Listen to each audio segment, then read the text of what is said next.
Kalau resmi? Oh iya dong, kalau institusi yang panggil kan saya sebagai kader harus taat.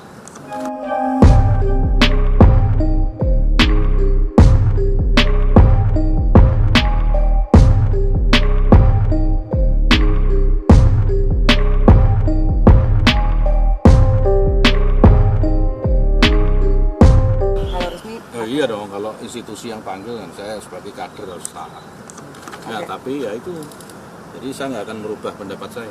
Karena publik ini, masyarakat ini harus memilih pemimpin dengan cara-cara yang cerdas, dengan cara-cara yang lebih rasional gitu ya. Karena ini sangat menentukan nasib bangsa dan negara, jadi jangan salah-salah. Gitulah kira-kira pesan. Sama Pak Jokowi tadi ada Bahas politik. bahas soal itu juga nggak? Enggak, soal kerjaan. Bahas soal PKB juga nggak sih? Hah?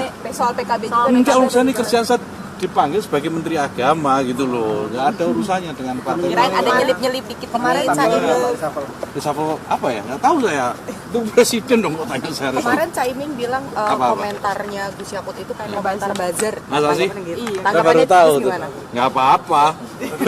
Kan suatu kali kami ngomong mengenai karakter politik dengan tidak memilih pemimpin yang berwajah ganteng. Bukan begitu, jangan dipotong. Jadi begini, saya sampaikan ya.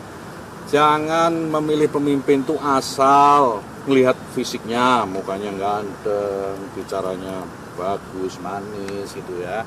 Jangan memilih pemimpin yang menggunakan agama sebagai alat politik. Kan saya menyampaikan begitu. Kira-kira kan itu betul kan? Jadi nggak boleh agama itu harus menjiwai semua kehidupan, termasuk sebagai menjiwai untuk urusan-urusan politik, tapi jangan diperalat menjadi alat politik agama itu. Tapi ini kelihatannya membuat gaduh masyarakat. Kok gaduh ya gimana? Gaduhnya di mana coba?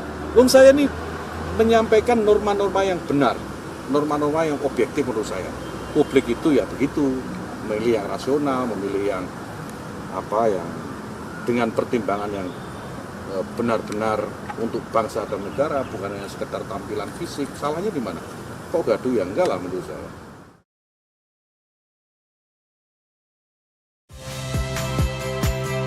Saya, My Sister Tarigan. Saksikan program-program Kompas TV melalui siaran digital, pay TV, dan media streaming lainnya. Kompas TV, independen, terpercaya.